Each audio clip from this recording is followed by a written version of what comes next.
we're not going to ask you a bunch of questions. We don't have a scripted process here. What we really want to hear literally is how you got to where you are. And Yeah. you can tell us that any way you like. And you can start from I was born a poor black child to whatever, Yeah. however you want to tell the story. Sure. And with that, I mean, if you want a prompt, I'm happy to give you one. But Jess tells me you have an interesting story. I don't know you from a hole in the wall, so fire away. Yeah. Yeah. So prior to this industry, I was in the manufacturing industry, and I started as just a regular plant operator. I just ran a machine, and through, I guess, evolution at the plant, I got promoted. And really, my last part of my career in the automotive industry was I was a plant manager.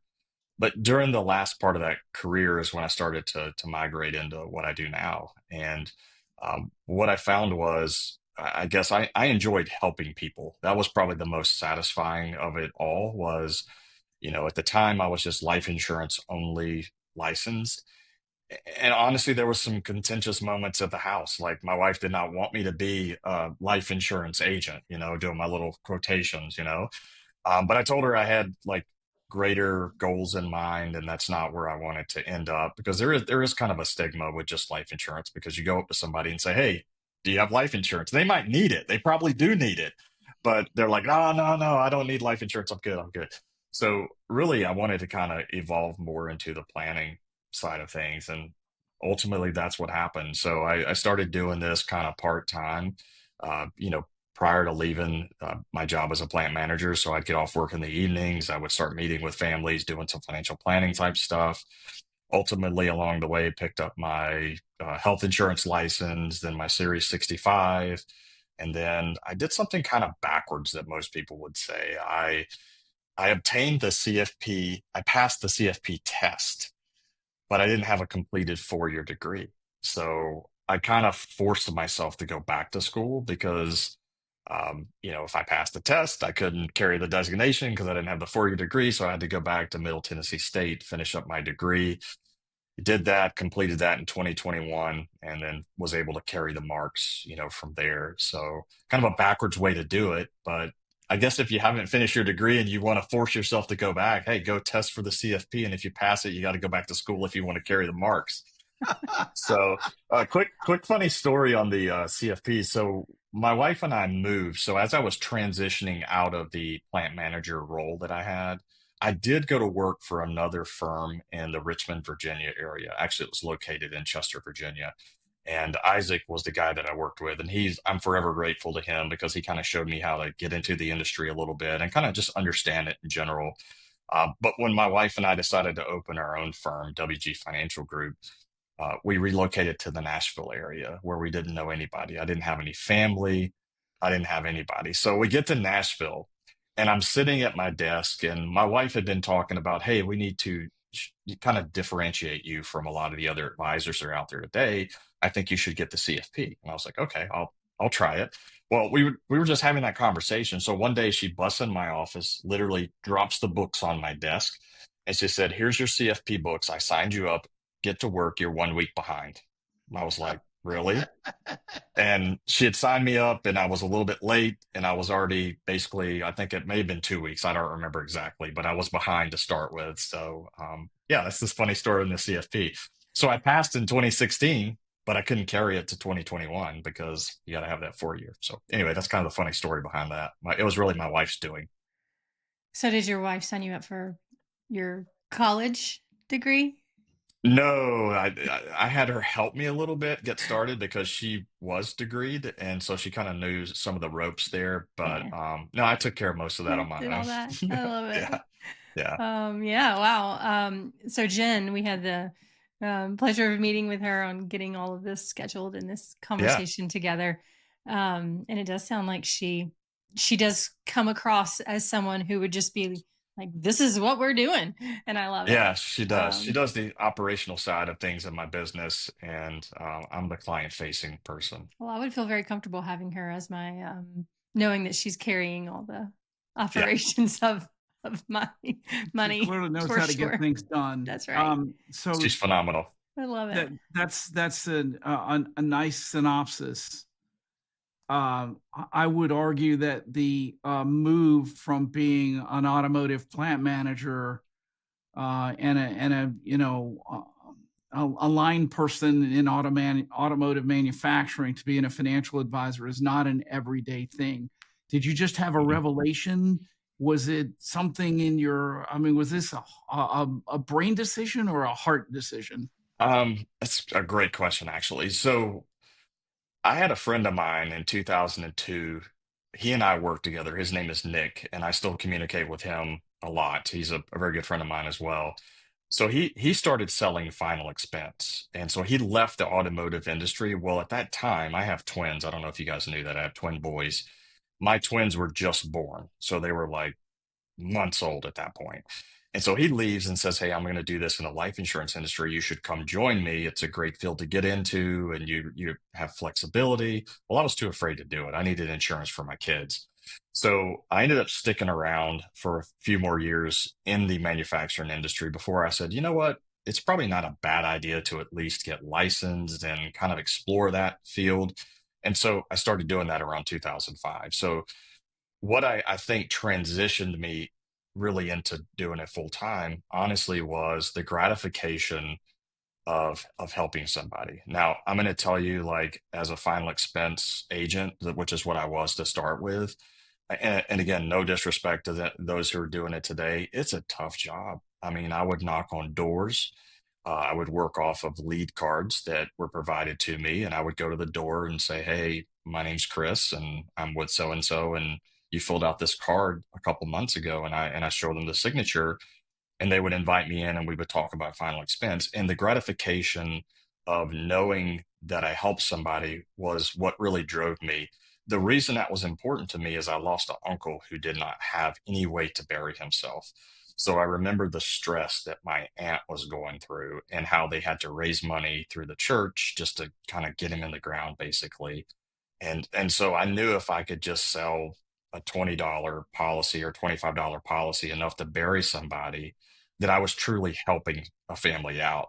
That when that time inevitably came, death, obviously, they weren't going to have to stress about the money because they had a way to bury themselves. And as I progressed further and further, I started to really think about how, just holistic planning and doing financial planning from not only just a life insurance perspective, but health insurance, investments, long-term care, longevity of money, making sure you're not going to run out of money, having income, social security decisions, Medicare decisions.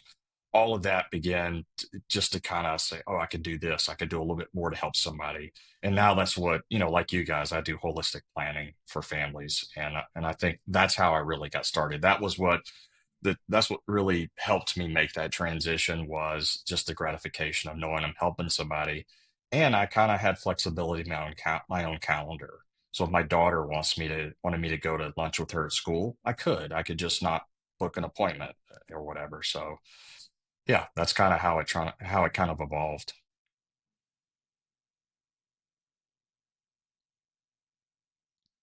Mark? Well, so it's what I'm hearing is you have a core value or something in you that's like, I'm on this earth to help people. Um, and building cars wasn't the way to do it. I take it. Um, so we're here now. You've passed the exam in 2016. Um, but obviously you couldn't get the marks. What degree program did you pursue and why? Yeah, it's a great question. So when I started up, because you're right, I mean, you pass in 2016. Quick funny story on that. So I actually took the test when they were releasing new material. So they told you when you were testing that you were not going to get that preliminary result that you normally get. Yeah. So in 2016, I went out of there thinking that I passed, but not fully knowing. And nowadays, most of the time you get that, you pass kind of thing. Well, I didn't get anything. So here I am 6 weeks later. This is a true story. I'm laying in bed. I get up to go to the restroom at like 3 a.m. in the morning. And like a dummy, I pick my phone up and there's an email from Prometric. And I'm like, Oh, don't open it. Do I want to open it? So I went back to bed. I set my phone down and I lay there for like 10 minutes. And finally I grabbed my phone, I opened it up and it said, congratulations, you passed the CFP exam. So here it is, 3:15 or so in the morning. And I'm like bubbling with excitement, but I can't say anything. So finally, I roll over and I just start shaking Jen. I said, "Wake up, wake up, wake up." And she's like, "What? What? What's going on?" I was like, "I passed." And I had my phone and I like shoved it right in her face. And she's like blinded by the cell phone light at 3:15 in the morning. And I'm like, "I passed." And she's like, "You passed what?" And I was like, "I passed the CFP exam." And so the rest of the night, I didn't sleep. Obviously, I couldn't go back to sleep. She did. She went right back to sleep. I didn't. So yeah, then became the journey of, okay, now you got to go back to school. So when the excitement wore off, it's like, okay, well, you got to go back to school. I had about 20 credit hours at that point in my life because I had been through some school, but just not all of it. So went back to school and I was going to target a degree in marketing. And about 2 years into it, and I'm figuring at this point, man, this is going to take me like 7 years to finish a 4-year degree, working full time, being a dad, running a business, etc. So I happened to run into a lady that worked for MTSU and she said, "Hey, Chris, did you realize that they have adult study programs where it can be accelerated?" So I was like, "No, I didn't know that." So what it allowed me to do is use all of my prior learning experience. So I was able to take all of my licenses that I studied for, my 65, the CHFC, the CFP, and I was able to write a report and collect all those hours and really turn those in for credit hours. So at MTSU, they had a degree program where it was just basically called liberal studies. So essentially, you obtain credit hours for some of the work history that you've done and some of the studying that you've done in the past. So my degree is technically in liberal studies, but the CFP doesn't care what your degree's in. It can be in basket weaving. It just has to be a 4-year accredited degree.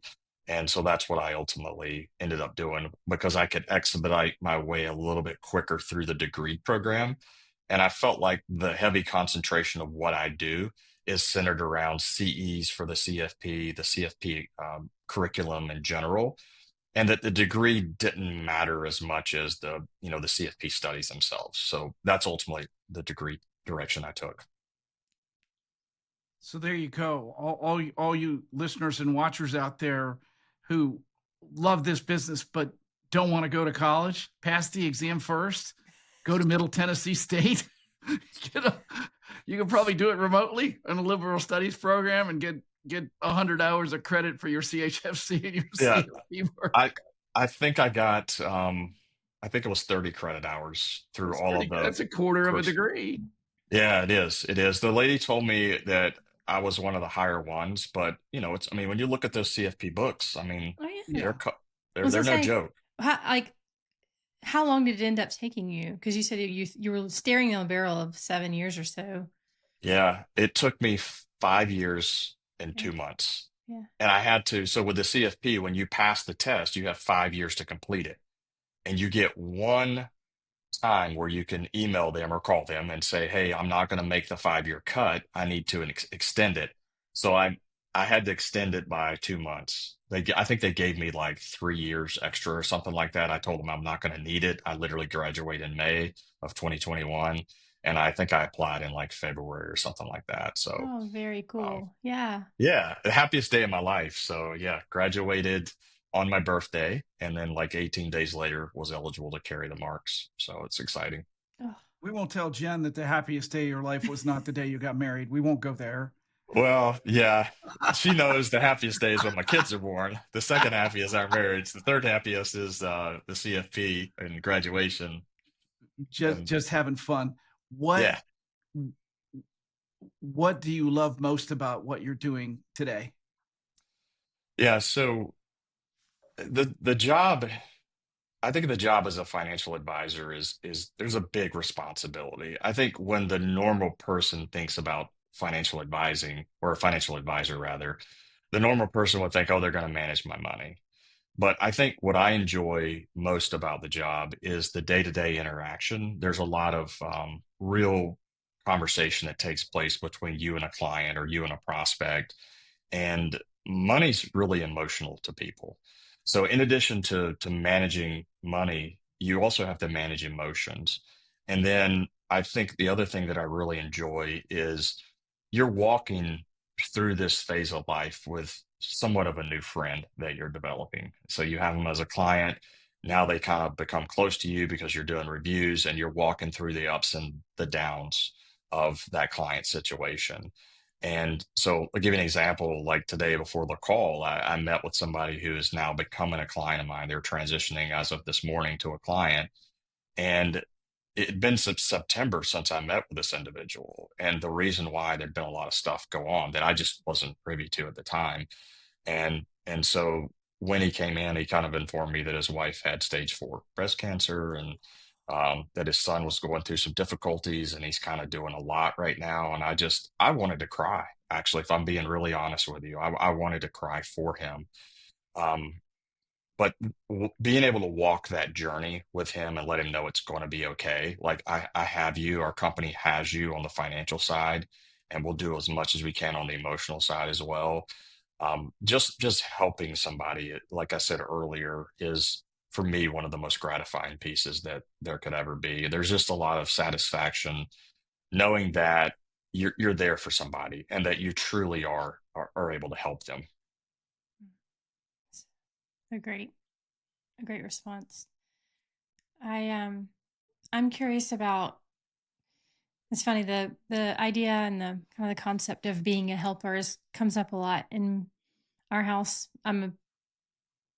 Obviously a financial advisor, financial planner.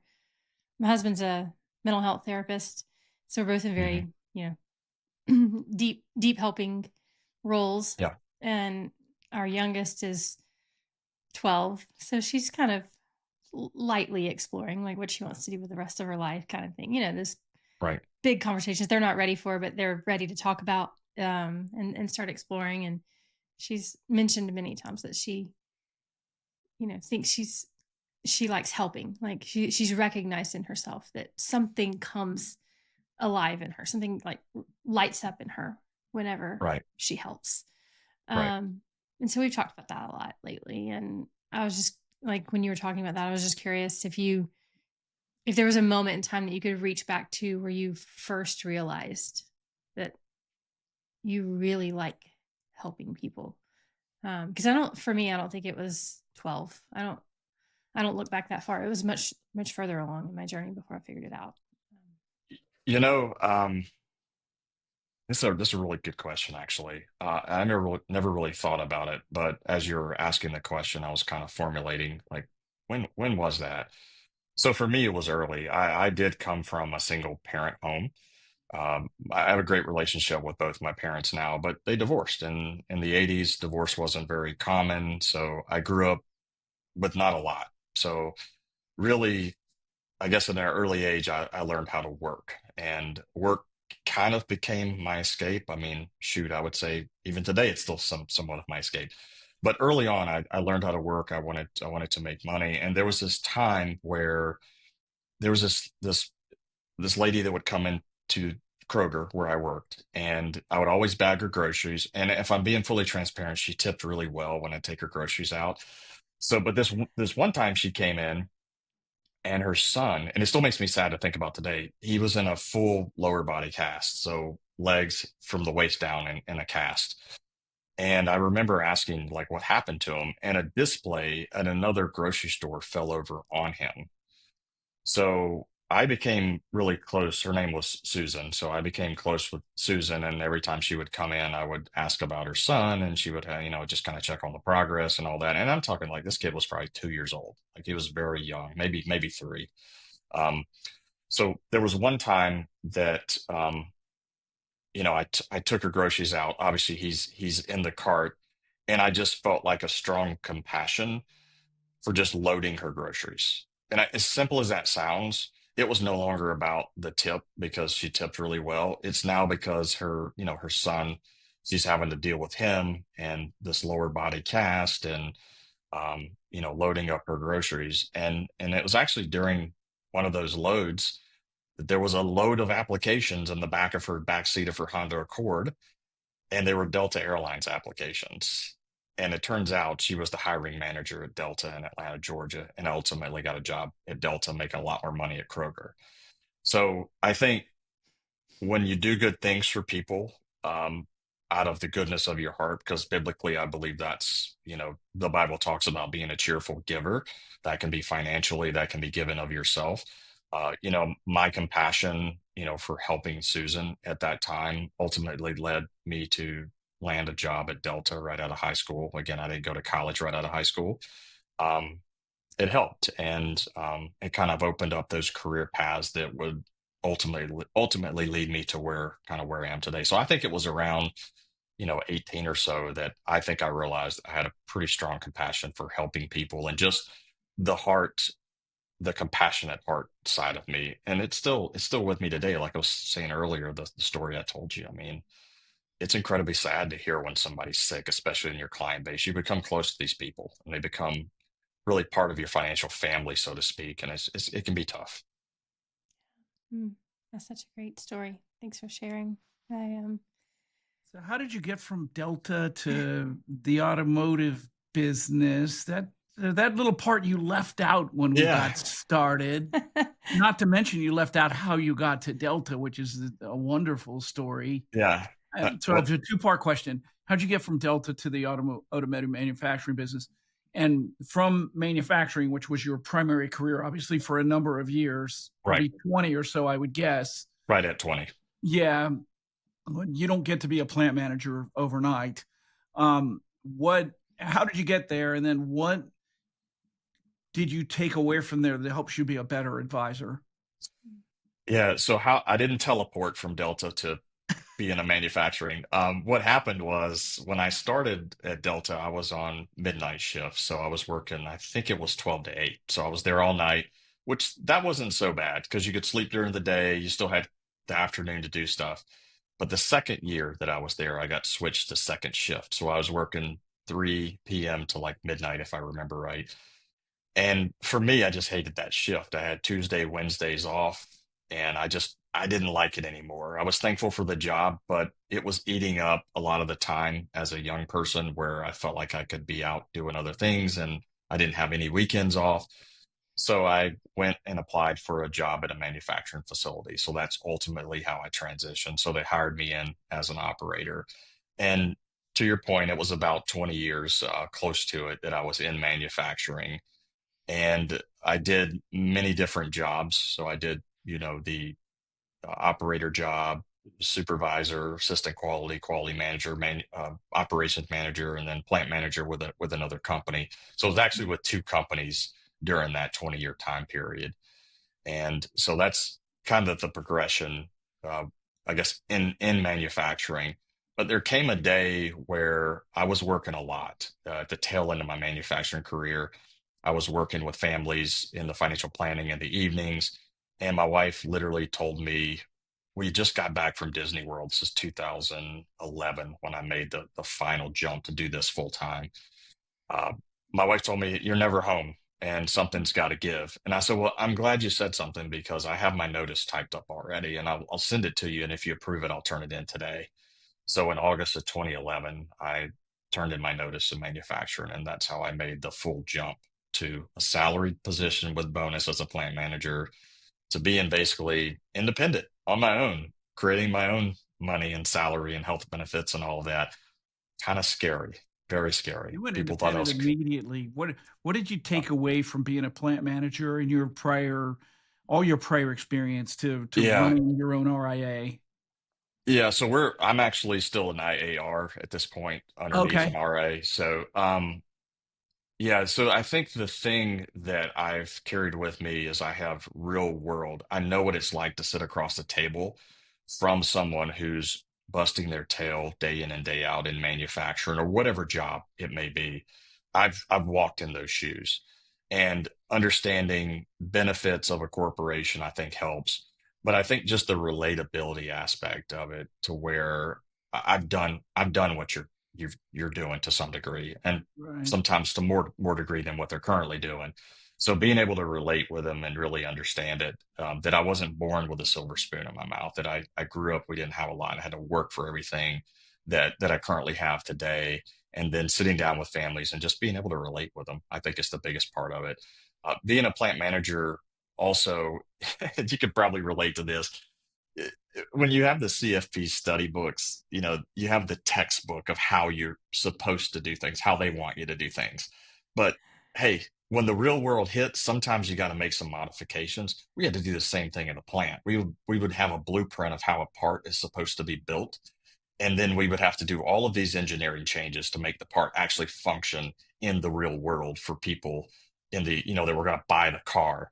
Well, the same thing with financial planning. I think there's textbook, and then it's like, oh shoot, we didn't know we were going to see the last 5 years of the bond market, fall apart because of interest rates. So you have to make adjustments, and having that mentality, knowing that everything's not always going to go according to the textbook, and being able to create and let clients and prospects know, hey, listen, you're okay. We need to make these kind of modifications.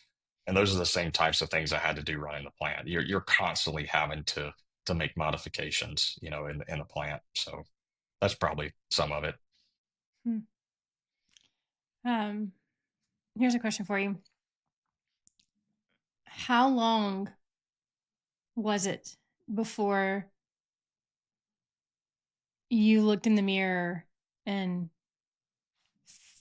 felt like the person staring back at you was someone that people could trust and confide in and invest their money with, and that would think of all the important, necessary, critical things and be dependable during the tough times? Like, how long was it before you're like, yeah, that guy in the mirror, he can handle that? Yeah, this is another really good question, because I would tell you from day one but that's not how it works for the person sitting across the table. So, like, for independent advisors starting out, if you're just doing like I did, you're jumping from something very secure into an independent position where you're trying to start up your company. It is going to be hard for the first several years. It is going to be really hard. And I would probably say, if you don't have a lot of reserves saved up, and I thought that we had a lot, and it was still difficult. You've got about 2 to 3 years of really, really, really hard roads ahead of you, and then the roads start to kind of open up. So what I would say is, I would say from day one I was trustworthy, but it takes a while for you to build credibility in the industry. You really have to put in your time, because you're not going to get a license and say, oh, hey, guess what, I'm a financial advisor, can I manage your money? Because people are going to look at you like you're Bernie Madoff, and they don't know who you are. And so I would say, realistically, it probably took about, I would say, 7-ish years before I think the client would look at me and go, okay, we can trust his knowledge base. We've Google checked him on everything that he's kind of made recommendations on, and Google is kind of fact checking him out. Okay. And, um, I would say 7-ish to 8 years before you really start making that turn, and where, again, I could look at myself and I knew I was a good person, but the person or the family sitting across the table from you, you need that from them also. And that just takes a little bit more time. I will say that once I obtained the CFP and was able to actually carry it, believe it or not, I know there's intelligent advisors out there that don't have a CFP, and I'm not knocking them at all. But me personally, I felt like there was an elevation in the type of client that I was able to onboard, into our client family, by having those marks. And I think there's some value there, because I know you guys are CFPs, and I know that when you went through the curriculum, probably like myself, you're like, oh wow, I didn't actually know that. And it just dives so deep that you're forced to learn things that you may not know. And I'll give you one quick example.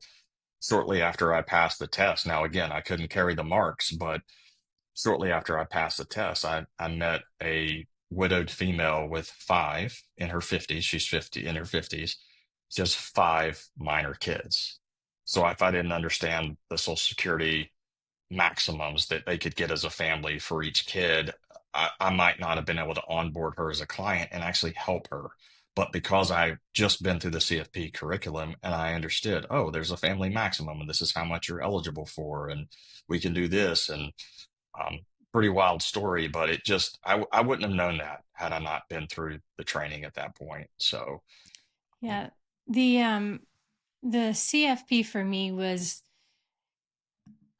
it felt like a light a light board, you know, within the context of financial planning, all of the different areas of financial advice, estate planning, tax planning, insurance, multiple levels of insurance planning. Of course, you've got your investment planning and even cash flow, like all of it, retirement planning. mhm. Within all of those domains, there are so many different little pieces that could be turned on or turned off depending on the client's situation. And within each of those pieces, there's rules and regulations and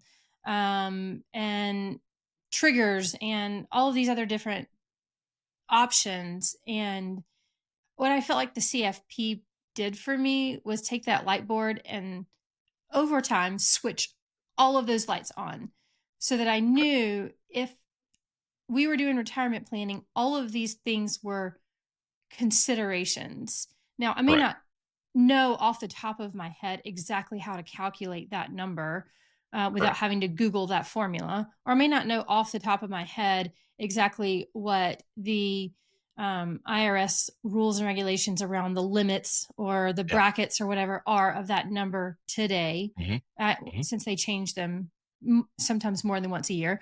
But I know Yeah. that I should go look for that.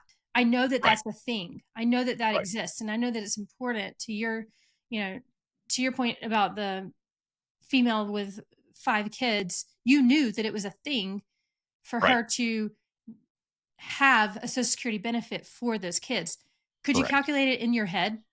No, No, but you I had knew to to go go look it look up. for it, and you knew Correct. you knew where to go to look for it. And I think that was for me one of the biggest benefits of that CFP designation was all having all those lights flipped on, and me going, okay, those exist now. Now I know they exist, and so I Right. can pull them all in and use them when needed, look them up as needed, but I'm not missing information. Um, Correct. yeah, I those. think with the CFP, having that exposure, there's a lot of pattern recognition in what we do. Mhm. So every family's different. Every individual family, they're all different, but there's certain patterns that, you need to be able to recognize. So if you are working in the industry long enough and you've been around certain situations, if they're charitably inclined, there's certain things you can do QCD age, 70 and a half. So pre QCD age, what you can do post QCD age, there's things you can do. There's patterns that you need to be able to recognize as an Yeah. advisor, and I think the CFP helps with that. I also think the stuff called gray hair helps out a lot too. Being in the industry now nearly 20 years also helps. So I've been asked more now that I have more of this gray hair contributed. I always say to my daughter was really more of the plant than anything. Um, that helps to, most people say, well, not most people. I've had a lot of people say, well, how much longer are you going to work? And I'm like, oh, I'm only 52, I'll be around quite a bit longer. But at the end of the day, people are concerned with that, but they also want a seasoned advisor because somebody that doesn't have that experience might not know that grandparents who have legally adopted their grandkids have access to Social Security on the grandkids as well, or they have Social Security. Some of that, the CFP may not touch on, and some of that comes from just having gray hair and being around it long enough. So Yeah, that life experience piece it helps. is a big, big, big part of Yeah. filling in the gaps. Um, Yeah. yeah, everybody keeps saying that. I'm gonna keep I'm gonna keep covering my gray up as long as I can. Well, Uh, it's funny. It's funny you mentioned that, Jess. So Jen and I were talking today, Women literally don't this have gray morning. hair. They don't ever. It doesn't occur. It's only men. it's only men. It's very true, very true. So Jen this morning was like pulling her hair back, going, "Hey, can you see the gray hair on my hairline?" I was like, "No, I don't see it." And I'm like, "Just let it go gray." And she's like, "Never." She said, "I will." She said, "I will dye it till I die." That's what she said. So it was a pretty. It's funny you mentioned that today because we literally had that conversation this morning. Yeah, yeah. And all I will tell you is everything changes over time. It does. When it was in COVID, when my wife decided that hair coloring was done Yeah. and it was just going to go gray, and I Yep. would argue that her hair looks fantastic. Yeah. But it's, societally, we have this thing, right? Yeah. So women's hair never goes gray. Yep. And like my mother-in-law, her age started decrementing when she hit 50. That's what she said. Yeah. Yeah. Her age decremented. It never went up from there. Yeah. That's It funny. only went down. Yep. It's funny how our society works. Yeah. What do you think the most valuable thing you do? So another two questions, Yeah. two parts. What's the most valuable thing you do now for your clients, and what's next for you over the next 10, 12, 15 years? Yeah. So what do I think is probably the most valuable? Well, one is just creating, like, we deal primarily with pre-retirees and retirees. That's my core market that we kind of work with. So one of the most valuable things that I feel like we do is just create a plan that kind of helps them see what their future is going to look like. Because I would say the ordinary person, and there's exceptions to the rule, there's the engineer that tracks all of this and has the spreadsheets and has run calculations, and a lot of times they're wrong, from what I find, because you can't do a whole retirement plan, or at least it's hard to in Excel, unless you're really, really good. So adding that value of creating that retirement plan, it really gives them that comfort level of knowing, okay, if I pull the trigger on retirement today, my money's projected to last all the way out. My heirs are probably going to receive, approximately X. And really just giving them the peace of mind to be able to go ahead and retire. Our motto here at the company is plan, retire, and play. So we encourage our families, if you plan correctly, you should be able to retire. And when you retire, we want you to go play. We don't want you to die the richest person in the graveyard. We want you to manage, or to take that money that you have saved and worked hard for all your life, and make memories while you're here today with your kids and your grandkids. Because the grandparents, which would be kind of my clients, for example, their kids and their grandkids are probably not in their peak earning years at that point in time of their life. So I told them, I said, I didn't come from money, but I would have loved it if my grandparents took me on a cruise, or if my grandparents took me to Florida to the beach. And they did a couple times. So make those memories today. So for me, it's building the plan. It's encouraging them to make the memories with their kids today, because as you guys know, you lose clients, and you see people die and leave this earth, either in your client family or your family. And so you just want to remind them that we're not guaranteed tomorrow. Take the money, go make memories. If you leave some money behind, that's great as well, but make the memories today. So that's probably some of the most gratifying things that I do today, where I feel like we can bring value. So what's next for me? I mean, shoot, I'm going to keep working as long as I can, as long as my brain will allow me to work and function at the level of capacity that I'm at, now, as long as I'm not, harming my clients with my decisions.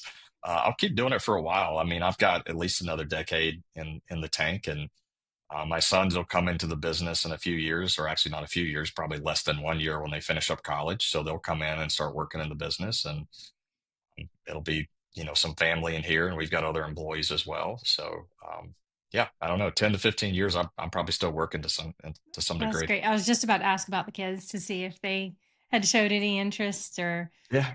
come Yeah. alongside Yeah. anything that you're doing.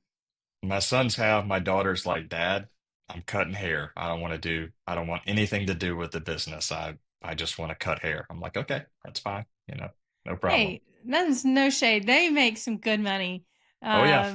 cutting hair. At least I pay good money to get my hair cut. So somebody's making good money somewhere. Oh, as a guy, I pay good money to get my hair cut. I'm thinking it's a Yeah. little crazy, but hey, they make some good money. Yeah. That's awesome. Yeah. I'm sure you're just as happy knowing that they're doing what they're passionate Oh, about. yeah. Like, It's yeah. all about, I mean, I don't remember who said this, but if you do what you love, you never work a day in your life. And I feel like I'm pretty close to that, but there are some days where, hey, You don't work. get me wrong, it's work, and It's it's like, work. oh man, yeah, It's a yeah, good thing you love it exactly. because it's work. It's work. Yes, it is for Yeah. sure. Yeah. Yeah. That's funny. That's good. Um, feel that way about parenting a lot too. It's a good thing. I love them. This work. Yes, it is. Well, the It good thing is is. you do love them, because otherwise somebody wouldn't be alive. We're just not quite sure who. That's Yeah. right. That's right. Yep. You're in the fun stages. Your kids are 16 and 12. Is that right? 17, Or yeah, and 12. You're right. Absolutely right yeah, on. Fun See has yes. the different definitions at times, though. you're in the fun years right now. Yeah, yeah, So fun. yeah, yeah, I like that. It gets mhm, funner. My So son that's is a word 30. choice right Yeah. there. Yeah. yeah. It gets funner though. My son is 33. Yeah. Well, Wow. Yeah. Yeah. I was telling somebody just the other night. We all actually got dressed up and went to a New Year's Eve party together. And it was an adult party, and there were some kids there, but it wasn't a kids party.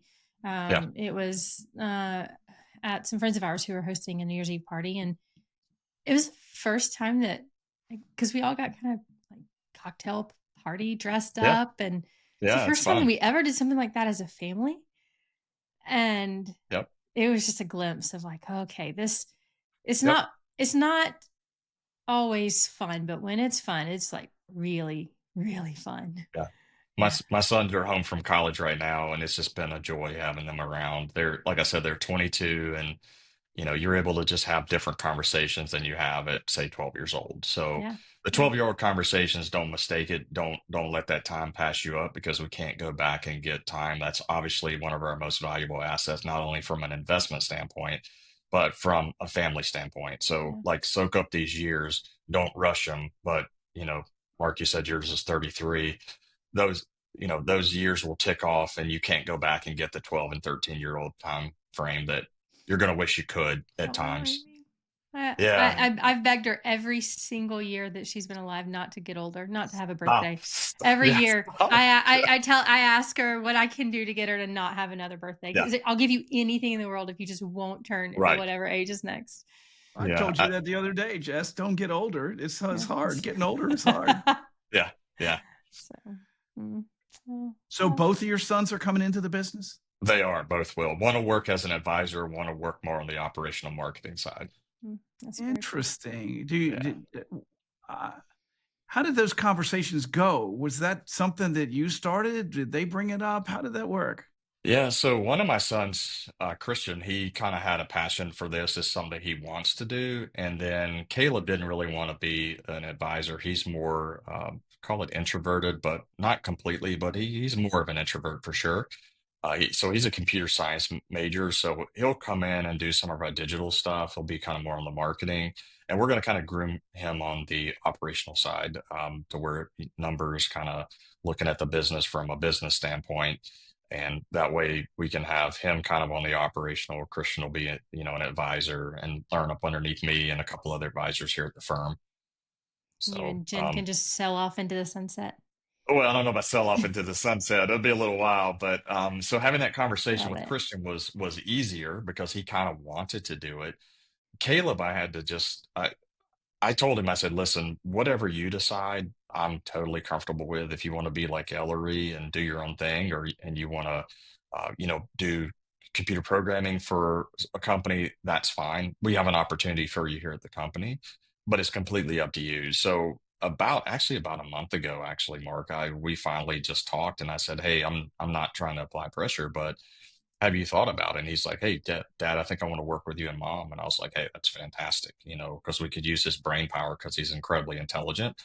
So it was a little while before he finally made the decision, but I think he sees the opportunity. When you have a firm that's growing, kind of like ours, and other listeners to the podcast, you have seats on the bus for a lot of people, and Yeah. you just want to make sure you get the right person in the right seat. Mm. And so we think we have his pathway kind of ironed out where we can fulfill his taste of growing as a person. We think we can do that inside our business as well. That's cool. That's really neat. That's got to be a good feeling. Yeah. It is. Yeah. It is. Yeah. Yeah. Keep Dad in line. Well, there's that. Somebody Yeah. clearly has to do it. Jen Somebody has to. obviously has her hands full. She does. She does for sure.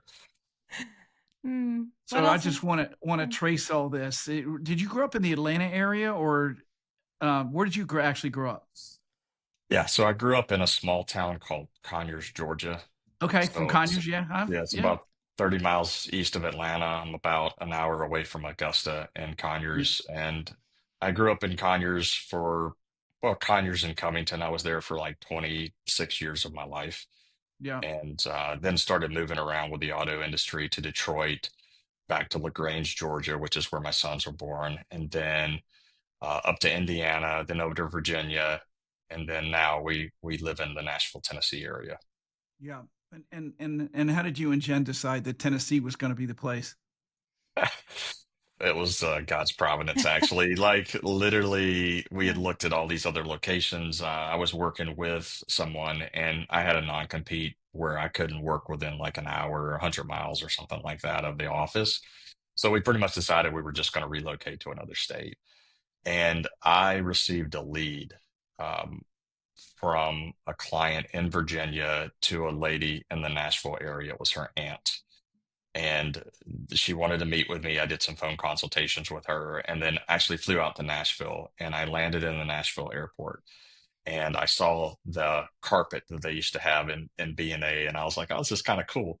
And then as I'm walking through the airport, and I'm not a huge, I am now, but I wasn't a huge country music fan at the time. And I'm walking through the airport and you're hearing the country music in the airport. And then I get to the like stoplights and or stop signs rather, the four-way stop, and people are like, "Hey, no, no, you go ahead, you go ahead." And everybody's so nice, and I'm like, "This is great. There's country music. People are really nice. This is a great area." So I literally called Jen just minutes after I landed and got the rental car, and I was like, "Hey, honey, we should look at Nashville." Now, the funny part is, she mentioned Nashville months before that, and I was like, Oh "We're not dear. move, we're not moving to a country music town. We're not doing that." And where did we end up? Hmm. Nashville, Tennessee. Hmm. Hey, man, they got a hockey team. How bad can it be? Yeah, they got, Um, yep. Nashville's a cool town. It is. It is. It's a great town, great There's city. been an interesting. There's some intention in there. There's some luck in there. There's just some take one step at a time, and here you are. Yeah. Yeah, there was. And actually, I'm talking to you today from my Huntsville, Alabama office. We do a lot of business down in Huntsville. I have a radio show that airs down here, and I do TV down here in Huntsville as well. So Robert that's Trent where, Jones Golf Trail, best thing about Alabama, yeah, well, that's what you're saying. at least for I've never me. been. Yeah, I've never been, No, but Huntsville, Birmingham, Gadsden, yeah, they're all beautiful areas. I they mean, are. Hmm. Yeah, I think I would encourage people, if you haven't been to Alabama, especially some parts of northern Alabama, what a gorgeous 100%. state. Just an 100%. absolutely gorgeous place. Whatever whatever prejudices you might have, go visit. Right, Uh, exactly.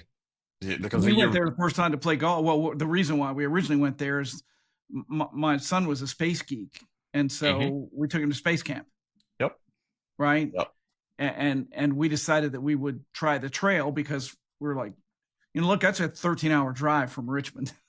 yeah, And there's no easy way to fly there. And so we drove down, stayed for the week, and drove back. And then we went like 4 years in a row. It's a yeah, beautiful place. yeah. You're right. Northern Alabama, it's beautiful. It really is. Just fantastic. Hmm. Don't rule it out. Yeah. It's No, like you no, said, don't rule it not at out. all. Yeah. What else should we talk about today? I don't know. We covered a lot, but I'm happy to answer any other questions if you have any, I'm happy to answer them. Hopefully this has been okay and This has been so conversational great. enough for, so This has been Oh, great. I Yeah. think it's been fantastic. Mark just took the words right out of my mouth. It was just what haven't we asked you that, and what do we not know that we need to know before we hang up? Because I've just enjoyed every moment so far, and I well, I you mean probably we see on Twitter, I'm a huge Minnesota Viking fan, but that doesn't really need to be on your podcast. I'm a big Minnesota. I'm hoping and praying to well, God they go to Super Bowl. you having a pretty good year this year. We are. really good. And don't yell at me, but I have several friends that are both University of Michigan grads and Hmm. About to say Lions fans. and huge Detroit Lions fans, Yeah. and they've been suffering for years and years They and have. years. So Yeah. this is going to be a fun game this weekend. Um, and who knew that that Darnold was going to be a reclamation project from the Jets and turned out to be one of the best quarterbacks in the I know. NFL. Yeah. It's an amazing story. It really is. It's an incredible Yeah. story. Yeah. So I'll tell you something.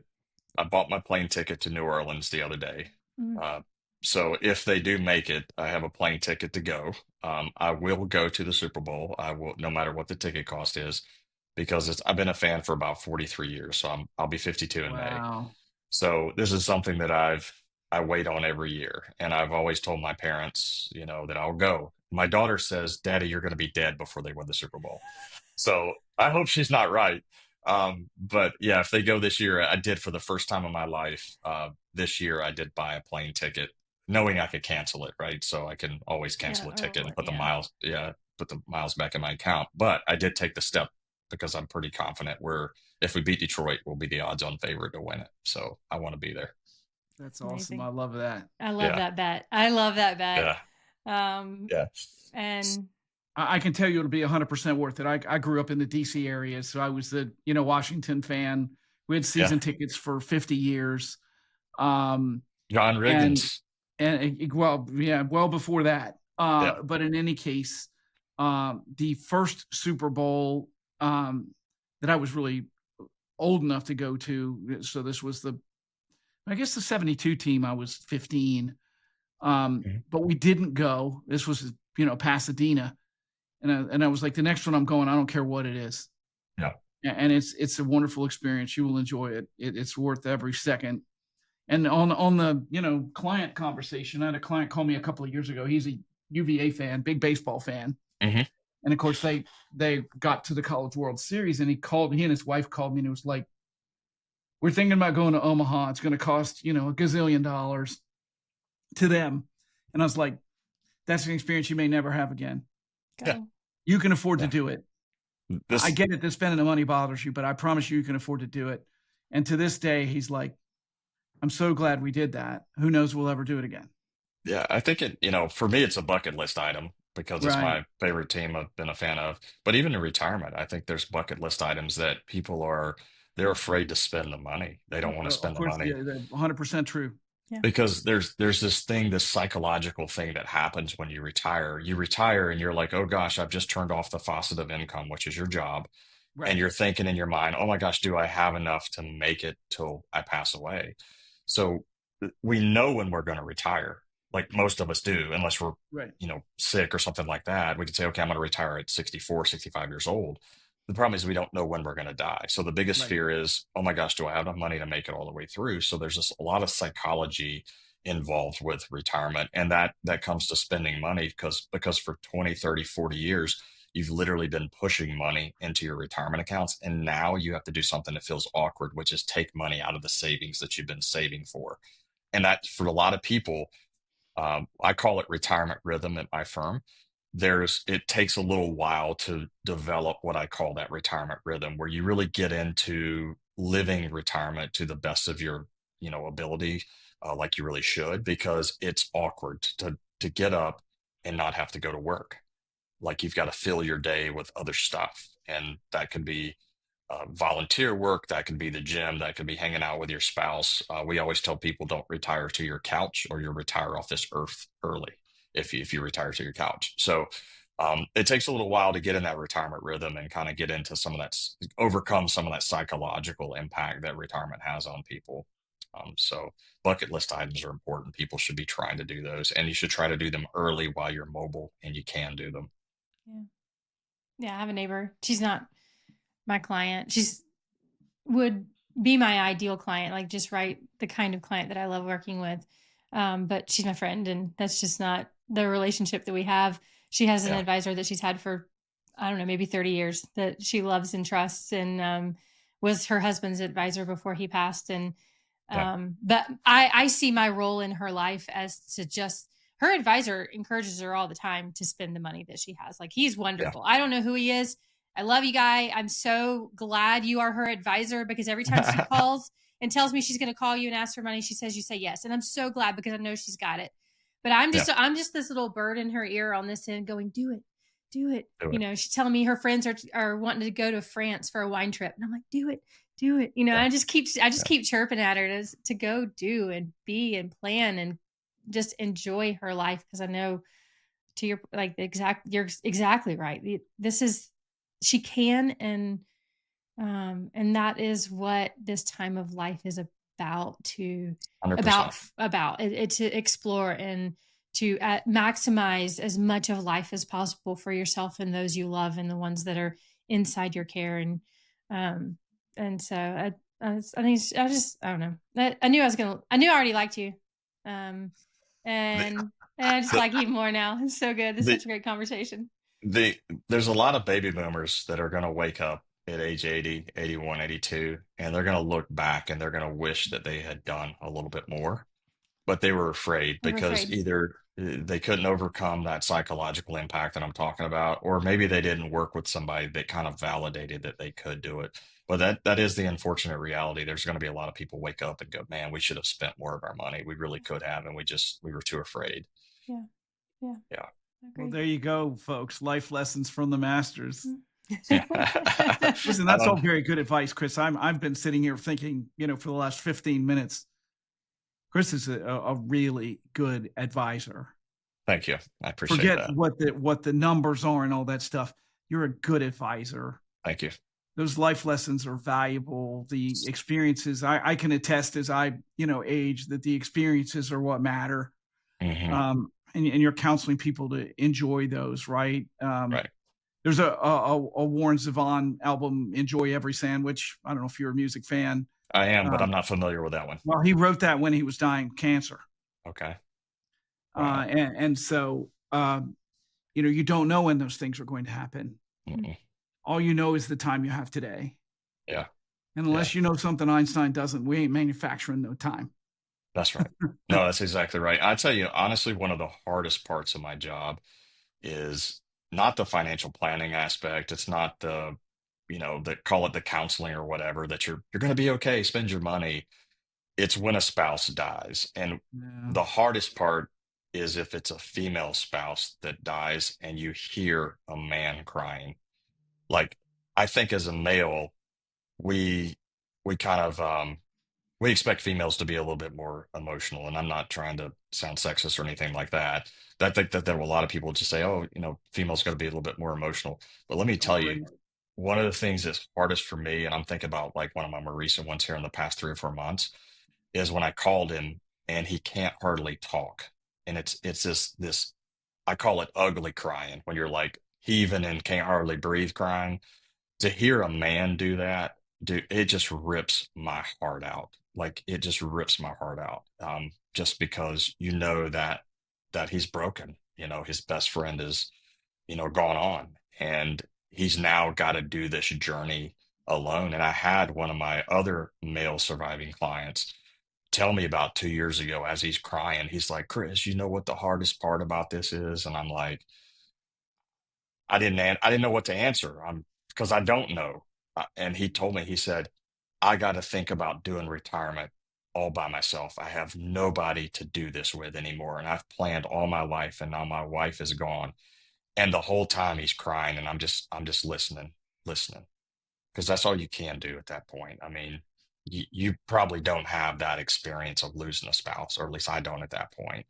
But thankfully for this gentleman, I'm happy to report that he got married over Christmas. So he has found another somebody to do retirement with. And when you lose a spouse, what happens? I can think several clients right now that when I sit down with them, there's this dead look on their face when they lose a spouse. And then they come back a few months later, and some of that look is gone. And about a year and a half goes by. They start to look like they got color, and that glow comes back. And so when I sit down with somebody that has lost a spouse, I do try to encourage them that it sounds very cliche, but time is really our truly best healer. I talked about time being our most valuable asset. So when you lose a spouse, initially it's going to be rough. Um, and there'll be a lot of emotional, but over time, I promise it gets better. I've seen it with many, many clients of mine. And it's so gratifying for me to see, a year and a half down the road, that, they'll never lose the memory of the spouse that they lost, but they can start to live life again. And you can see life like literally come back in their face. And it's so noticeable for me as an advisor, because I don't see them every day. We see them every few months. Um, it's not the end of the world. It may feel like it at the time, but it's not. Life will go on, and God's got His arms wrapped around you, whether you realize it or not. And yeah, that's the hardest part of my job, though, is that losing that spouse. Dang it, Chris. I was gonna make it through this entire episode without crying, and then you got me. It was like that gut punch right at the end. Yes. Sorry about We that. might have to see if we can get Kathy Balasek next, if we can. Mhm. She's a grief counselor, and what you said is very. She would very much identify with Yeah, that. I will tell you that, and I know you know this, but for those folks who are listening, the best thing you can do when somebody experiences a loss like that, it doesn't have to be the death of a spouse. There are many losses from which you for sure. grieve. The best thing you can do is just listen. Mhm. Yep. A lot of times you're not I going to be able to never say tell people anything. I know how you feel. I No. never do that. I will say if you need somebody to yell at or just cry on their shoulder or you just want to talk, call me up. Yeah. Yeah. And what you've done and what you've learned how to do is incredibly valuable. Congratulations to you. Yeah.